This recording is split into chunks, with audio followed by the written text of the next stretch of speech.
నమస్కారం. ఈరోజు దేవుడు మనకు నియమించిన న్యాయం మరియు నీతి గురించి నేర్చుకుందాం.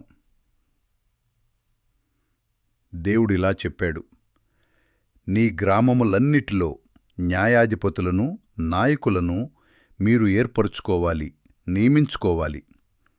వారు న్యాయమును బట్టి తీర్పు తీర్చాలి. న్యాయం తప్పి తీర్పు తీర్చకూడదు.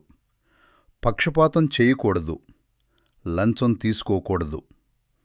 ఎందుకంటే లంచం జ్ఞానుల కన్నులకు గ్రుడ్డితనము కలుగచేస్తుంది.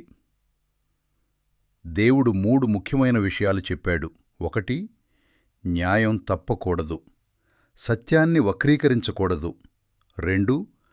పక్షపాతం చూపకూడదు. ధనవంతుడైనా పేదవాడైనా అందరికీ సమాన న్యాయం చేయాలి. 3. లంచం తీసుకోకూడదు. లంచం మంచి వ్యక్తులను కూడా భ్రష్టు పట్టిస్తుంది.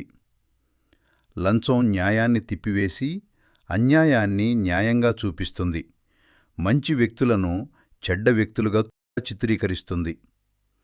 ఈ వాక్యాలు కేవలం న్యాయాధిపతులకే కాదు, ప్రతి మనిషికీ వర్తిస్తాయి. ఇంట్లో తల్లిదండ్రులుగా, కార్యాలయంలో ఉద్యోగులుగా, సమాజంలో పౌరులుగా న్యాయం ప్లస్ నిజాయితీ ప్లస్ పక్షపాతం లేని ప్రవర్తన సమానం దేవునికి ఇష్టమైన జీవితం. గుర్తుంచుకోండి, కేవలము న్యాయమునే అనుసరించి నడుచుకొనవలెను. ఈ వీడియో నచ్చితే లైక్ మరియు షేర్ చేయండి. ధన్యవాదాలు.